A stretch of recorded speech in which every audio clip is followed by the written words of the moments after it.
A 23-year-old woman is found brutally murdered in her quiet Florida apartment. There's no sign of forced entry, no apparent struggle outside the scene.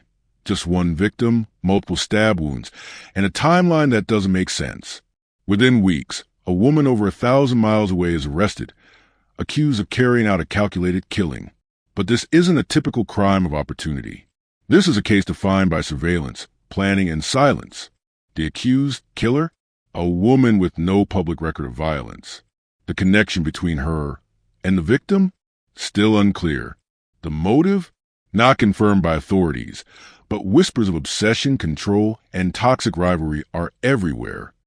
And now to a crime alert today in Tamarack. Authorities are trying to solve a murder mystery after a young woman was found dead in her home earlier this week. Local 10's Janine Stam with us live now with the latest on this investigation. Janine. And Calvin, they have been working around the clock. I'll step out of the way. This is the mobile forensics unit. It's been here for the last few days. It's actually one of the biggest mobile forensics units in the country. It allows them to process the evidence more quickly. They are hoping to solve this one. What drove someone to travel across state lines and allegedly take a life? Why did it take weeks to identify and arrest a suspect? How did investigators trace the murder back to a woman living in New York? And why was this crime carried out with such precision, yet with no effort to cover it up? Was this a jealous act, a planned execution, or something more personal? This case raises more questions than answers, and inside the courtroom, those questions only multiply. Could it happen to anyone? What warning signs were missed? What facts are still being kept from the public? Stay with us as we begin with Kayla Hodgson's final hours. Before we begin, let us know in the comments, where are you watching from? And what are your thoughts as the story unfolds?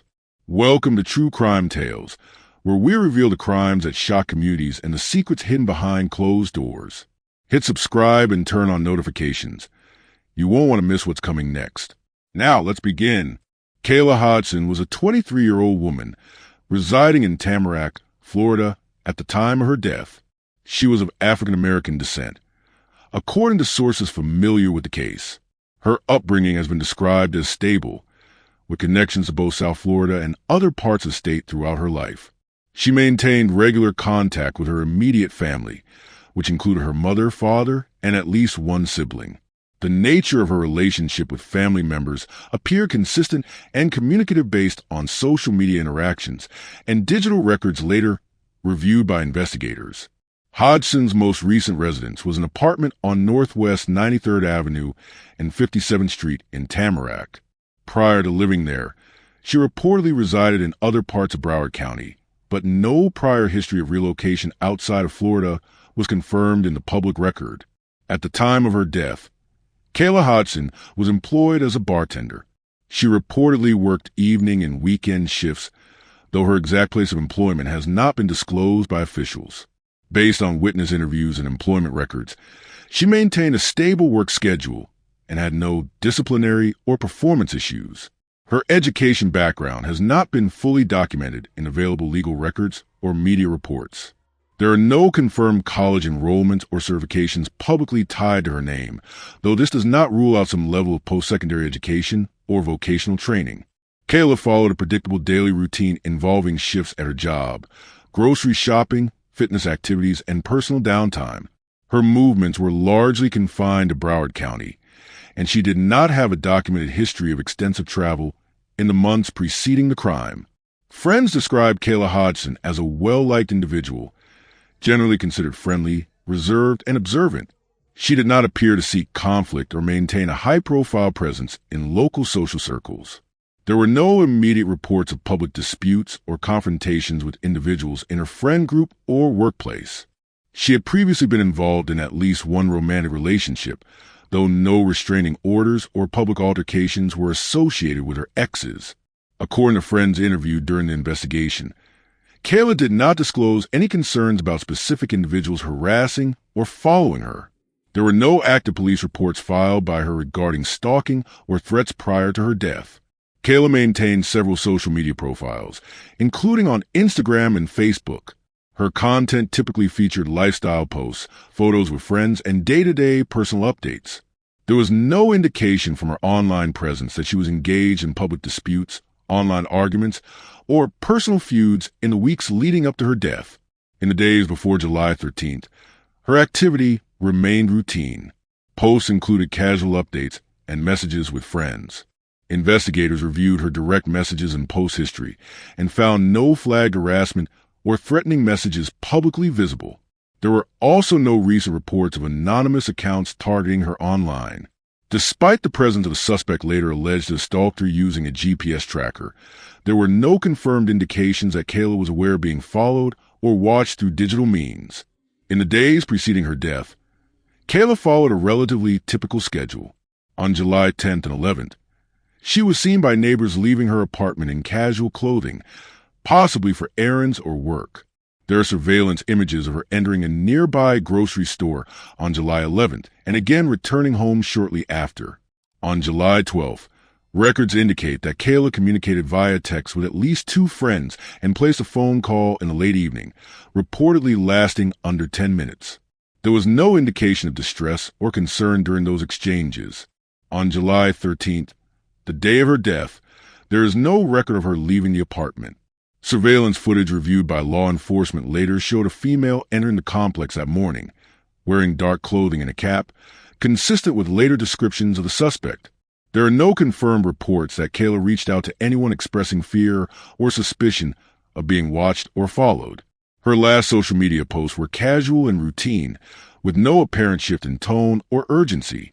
Friends and co-workers interviewed afterwards said there were no behavioral changes or warning signs in her demeanor that would suggest she anticipated danger. No reports were made to law enforcement by Kayla in the days or weeks before her death concerning personal safety concerns, stalking, or threats.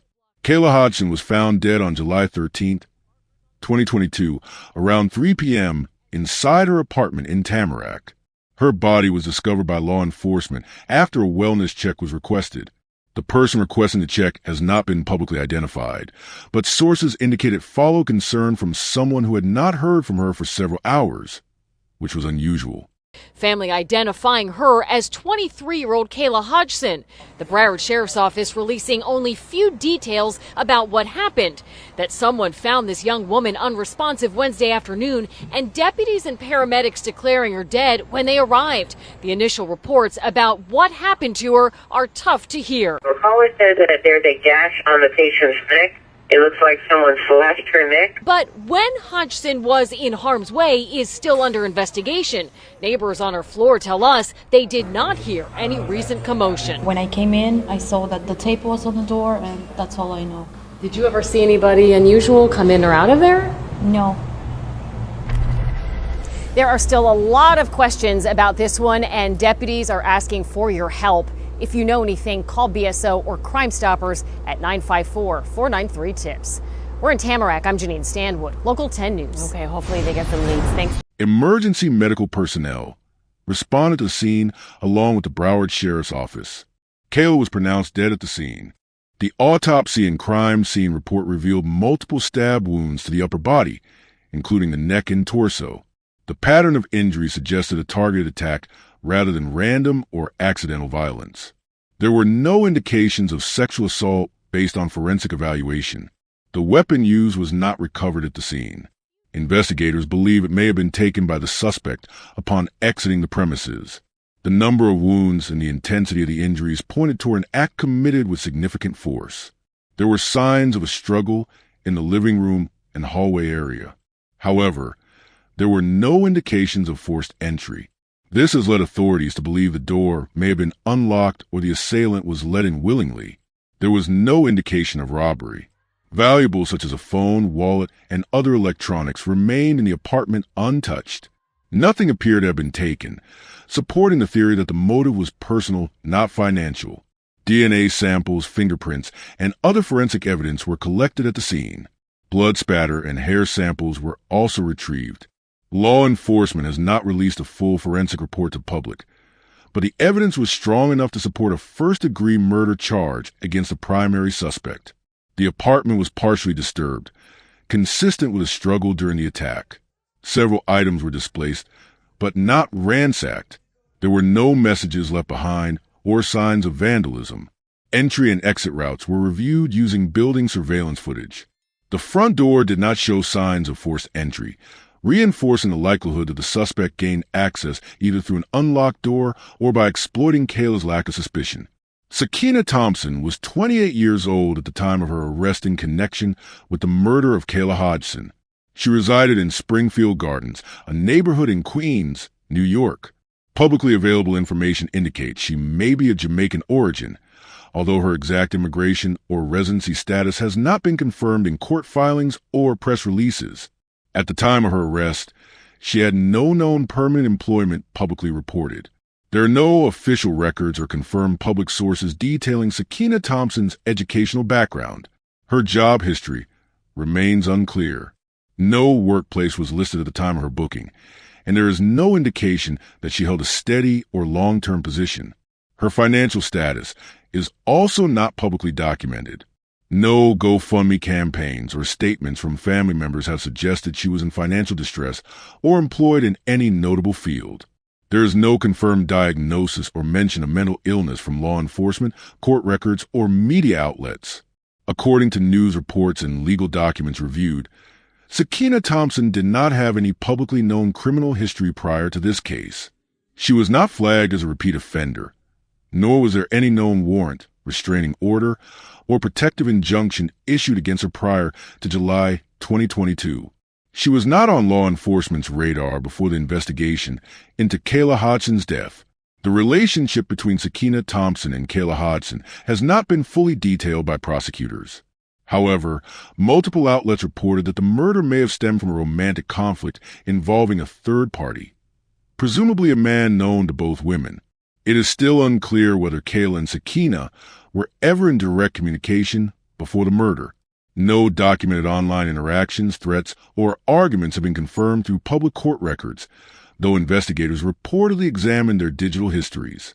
Authorities have not stated whether Kayla was aware that she was being followed or tracked by Sakina. If she had previously known of Sakina's existence or had reason to believe she was being targeted, it has not been made public. The suspected motive in this case is believed to be driven by jealousy. Investigators reportedly connected Sakina Thompson to a man who had some form of relationship with Kayla Hodgson. Whether the man was a former partner Thompson or romantically involved with both women at different times has not been clarified. However, this male connection is widely believed to be a catalyst for crime. There is no public disclosure of direct threats or jealousy-fueled arguments exchanged between the two women. If text messages or social media interactions about this man were discovered during the investigation, they have not yet been introduced in court proceedings. A significant element in the case involved the use of a GPS tracking device. Reports from law enforcement suggest that Sakina may have used tracking technology to locate Kayla's exact position. It has not been publicly disclosed whether the GPS tracker was attached to Kayla's vehicle, phone, or personal belongings. No specific brand or model of the device has been named in official reports. There is no confirmed documentation stating that a tracker was recovered at the scene or on Kayla's property, but sources familiar with the investigation indicated that GPS data and digital trails were instrumental in building the case. Authorities reportedly linked Thompson's movements from New York to Florida using digital location history, indicating she may have used GPS-based applications or devices to track and intercept Kayla. It remains unconfirmed if a court-issued subpoena revealed that Thompson purchased or activated the tracking device.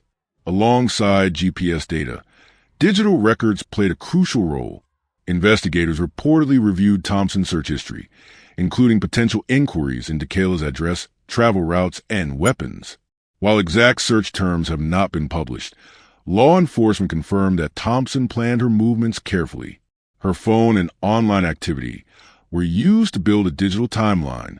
Records suggested she may have looked up directions to Tamarack, Florida, and potentially reviewed maps or apartment layouts. If she used ride-hailing services, those transactions could have further tied her to the crime scene. Although there's no official confirmation that she did, investigators believe the crime was premeditated.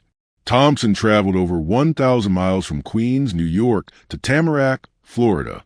The timeline of her trip has not been made fully public, but her presence in Florida prior to the crime was confirmed by surveillance and data records. Authorities are still investigating how early the planning began, specifically when she purchased transportation, reserved lodging, or potentially acquired a weapon. It remains unclear if she brought the murder weapon from New York or obtained it in Florida. No detailed lodging records have been disclosed, but law enforcement tracked her movements upon arrival and departure. Surveillance footage from nearby locations and digital evidence reportedly positioned her at or near Kayla's apartment during the time of the murder. Sakina Thompson was arrested on August 3, 2022, in Queens, New York, roughly 3 weeks after Kayla Hodgson's death. A warrant had been issued by the Broward Sheriff's Office on July 25, 2022. She was located in Springfield Gardens, and after being taken into custody by NYPD, she was held until her extradition to Florida. Thompson was transferred to Broward County later that year, where she was booked at the North Broward Bureau, a detention facility in Pompano Beach, Florida. She has remained in custody without bond since. Authorities used digital surveillance, phone data, and travel history to track Thompson's movements. It's likely that cell phone pings and digital footprints led police to her precise location in Queens. Whether she confessed or cooperated during arrest is not publicly known. The NYPD coordinated with Florida officials in carrying out the arrest. There is no public record of her resisting arrest or attempting to flee. There is also no mention that she was under surveillance before the arrest. Thompson was charged with first-degree premeditated murder, the highest category of homicide under Florida law. At this time, there are no public records of additional charges, such as burglary, stalking, or weapon possession, although additional counts could be added as the case progresses. Upon extradition, Thompson made her initial court appearance in Florida. Her arraignment included a formal reading of the charges and confirmation of legal representation. She did not enter a guilty plea at the time of that hearing. Bond was denied due to the severity of the charges and the potential flight risk. Following her arrest in Queens, New York, on August 3, 2022, 28-year-old Sakina Thompson was formally indicted by a Broward County grand jury. The indictment, which charged her with first-degree premeditated murder, was filed shortly after her extradition to Florida. The indictment cited a depraved mind and deliberate planning as the basis of the charge, indicating that the state will pursue the highest level of criminal accountability allowed under Florida law. While much of the court record has remained procedural in nature, key documents confirm that prosecutors believe the attack was intentional and targeted. Though no full probable cause affidavit has been publicly released, available information pointed to a pattern of behavior prior to the murder that prosecutors argued supported a clear narrative of premeditation. The prosecution's case focused heavily on evidence of premeditation, relying on both digital footprints and physical forensics. One element reportedly central to their argument was the use of location-based tracking. Authorities allege that Thompson utilized GPS technology, either via device or mobile app, to trace Kayla's movements before arriving at the Tamarack apartment on the day of the murder. While the exact model of the device or software has not been publicly disclosed, law enforcement stated that digital tracking played a role in how the suspect located the victim. The forensic side of the investigation included DNA recovery, evidence from the crime scene, and surveillance footage. Prosecutors claimed that Thompson's travel to Florida, lack of any signs of forced entry, and the number of stab wounds all support a motive rooted in obsession or romantic revenge. Investigators believe the suspect had been fixated on either the victim or a man allegedly involved with both women. Thompson's defense has not publicly disclosed a complete strategy. However, early filings suggest an initial denial of involvement. During preliminary hearings, no formal statements regarding motive or intent were entered on the record by the defense team. Public defenders assigned to the case did not respond to media inquiries and did not indicate whether the defense will pursue an insanity defense or claim diminished capacity.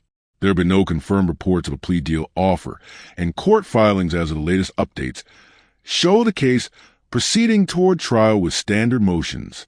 The case moved through early hearings in late 2022 and into 2023, with Thompson making her first appearance in Broward County Court after extradition in October 2022. Pre-trial motions have included standard discovery requests, motions to preserve digital evidence, and requests for witness protection orders. The defense filed for continuances, citing time needed to review forensic evidence and expert analysis. These delays push formal trial scheduling into mid to late 2024. It is not publicly known how many witnesses have been subpoenaed, though court records confirm that subpoenas were issued for cell phone records, social media accounts, and potential associates of both the victim and the defendant. Most court records remain public, and the case has been covered by local and regional outlets, including CBS Miami, NBC6 South Florida, and Local 10 News. However, full transcripts of court proceedings have not been widely disseminated. No courtroom cameras have been authorized yet for trial proceedings. The case has gained traction in true crime communities, but has not received widespread national coverage, leaving many of its details buried in court records rather than mainstream news. Following Kayla's murder, public statements from her family were minimal but direct. A relative described her as a bright light and expressed gratitude when arrest was made. Kayla's parents have not conducted any formal press conferences, but did speak briefly to local reporters, calling the crime shocking and unforgivable. Upon the indictment of Thompson, family members expressed relief that progress had been made in the case, but voiced frustration about how little information was available about the suspect's motive or background. A vigil was held in Kayla's honor shortly after her death in Tamarack, attended by friends, neighbors, and co-workers. Candles, photographs, and flowers were placed outside her apartment building. Additional private gatherings occurred in her hometown, the location of which has not been made public due to privacy concerns. Online, several tribute pages emerged, and hashtags like #JusticeForKayla were used across Instagram and Facebook. A GoFundMe campaign was created to assist with funeral expenses and legal costs, surpassing its initial funding goal within days. The case triggered community concern about stalking and GPS tracking, particularly given the possibility that a tracking device had been used. Residents of Kayla's apartment complex voiced fears over outsider access and lack of surveillance coverage in shared hallways.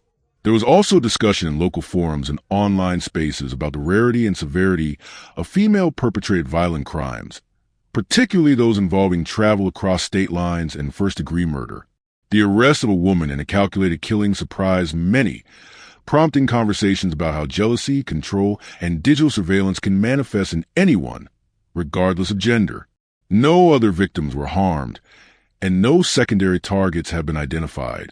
However, it remains unclear if Sakina had broader intentions or if Kayla was a symbolic or personal target related to another party. Authorities have not named any accomplices. No one else has been arrested or charged. However, logistical questions, such as how Thompson traveled, lodged, or moved undetected in Florida, remain unanswered.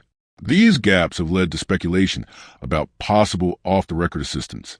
There are no records of escape plans or additional steps taken after the murder.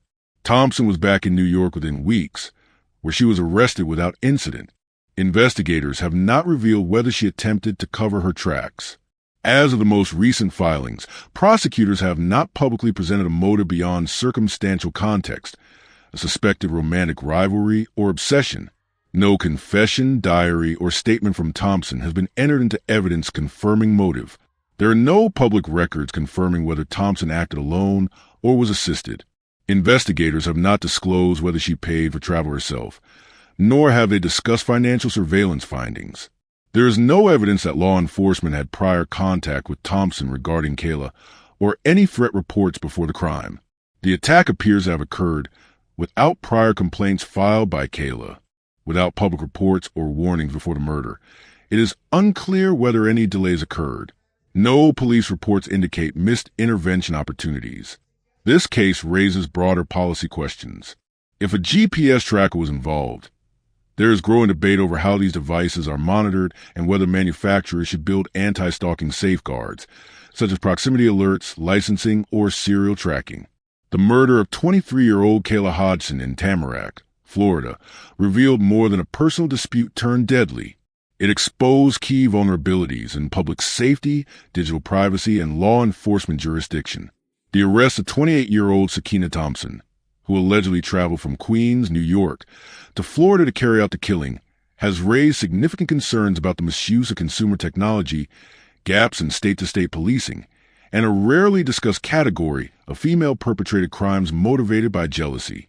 The possibility that a GPS tracking device was used in this case has not been officially confirmed by police, but has been widely speculated across online discussions and public discourse. Even if not conclusively proven in this instance, the increasing affordability and accessibility of real-time GPS devices has been linked to an increase in stalking-related crimes. Personal GPS trackers, some no larger than a coin, are legally sold online with no background checks. Often marketed for asset protection, pet tracking, or child safety, these devices can be easily misused to monitor unsuspecting individuals. In multiple documented cases across the U.S., offenders have planted trackers under cars, in handbags, and even on clothing. In some jurisdictions, law enforcement has seen double-digit increases in reports of illegal tracking within the past 5 years. The regulatory framework around personal GPS trackers remains fragmented. In many states, it is not explicitly illegal to place a GPS device on another person's property without consent, especially if there is no restraining order in place. Lawmakers have been slow to adapt, and in some areas, the laws require evidence of intent to harm before prosecution, leaving a window of opportunity for offenders to operate undetected. Detecting tracking devices is difficult. Most do not emit sounds, signals, or visible indicators. Victims must rely on specialized scanning apps or devices, many of which have inconsistent detection rates.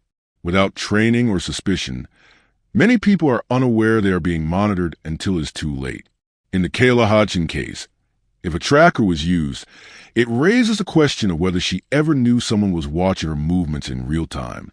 Although the majority of violent crimes in the U.S. are committed by men, there's a specific and underreported subset involving female offenders driven by jealousy, often in romantic or competitive contexts. Experts in forensic psychology note that female perpetrated crimes of passion are often preceded by intense emotional fixation, unresolved rivalry, and perceived betrayal. While male offenders are more likely to use guns in these incidents, female attackers, when they act violently, frequently use knives or other close-contact weapons. These attacks often involve personal connection and close proximity to the victim. While rare, cases involving women killing other women over male romantic partners are not unheard of. According to FBI homicide data, female offenders account for approximately 10% of all murder suspects. Of these, a small portion involve female-on-female homicide, and an even smaller subset can be linked directly to romantic jealousy. While the numbers remain low overall, these incidents are often marked by high levels of premeditation, such as stalking, surveillance, or long-distance travel, as seen in the Hodgson case. The fact that Thompson allegedly traveled from New York to Florida without detection or intervention highlights weaknesses in how U.S. law enforcement monitors stalking behavior across state lines. Interstate coordination in non-felony cases is limited unless there is a federal warrant or active surveillance. Law enforcement agencies often do not share real-time data on suspicious individuals moving across jurisdictions. In the absence of a formal restraining order or prior criminal report, Thompson's travel likely raised no red flags in either state. While stalking is a crime under federal law, federal prosecution is rare and typically reserved for cases involving repeat offenders, high-profile victims, or cases involving online threats across states. Most stalking and surveillance crimes are handled at the state level, and each state has its own definition of what qualifies as criminal stalking. This patchwork of laws can hinder early intervention, allowing motivated offenders to exploit jurisdictional gaps. As of the latest public records, the trial for Sakina Thompson is still pending in Broward County, Florida. She has been indicted on a charge of first-degree murder, which implies premeditated intent. No plea deal or verdict has been announced. Not applicable at this stage. First-degree murder in Florida can carry a life sentence or the death penalty, depending on aggravating circumstances and prosecutorial direction. No motions have been filed for dismissal or suppression of evidence as of the latest available court documents. The family of Kayla Hodgson has not publicly filed a civil lawsuit against the accused or any third party. However, civil litigation may be pursued in the future, especially if negligence by a landlord, law enforcement, or a technology provider is suspected. As this case unfolds, it raises vital questions for society at large. Did the system fail Kayla Hodgson, Were there missed opportunities to intervene before it escalated a homicide? Should GPS tracking devices be more tightly regulated? Should consumers be required to register devices or disclose usage to prevent abuse? Can someone really cross state lines with deadly intent and go undetected? What systems, if any, are in place to flag dangerous interstate travel involving known suspects? How often are female perpetrators overlooked in violent crime analysis? Are biases in criminal profiling and law enforcement focus causing cases like this to fall through the cracks? Could technology companies do more to prevent crimes involving their devices? Should device manufacturers build in safety alerts for unauthorized tracking? What does this case teach about the intersection of privacy, obsession, and technology? Are we entering a new era where digital tools enable real-world violence in unprecedented ways? It's a cautionary tale about unregulated surveillance, gender-based crime dynamics, and the flaws in our state-by-state justice infrastructure. As new details emerge in the courtroom, this story will continue to challenge how we understand stalking, technology, and the fine line between obsession and violence. If you found this story as gripping and heartbreaking as we did, don't forget to like this video and share it with others. And if you want to hear more true crime stories that uncover the mysteries behind these tragic events, make sure to subscribe to our channel and turn on the notification bell. You won't want to miss our latest stories, updates, and discussions. Thank you for joining us on this journey to seek justice and explore the truth. Together, we can make a difference. Until next time, stay safe and stay aware.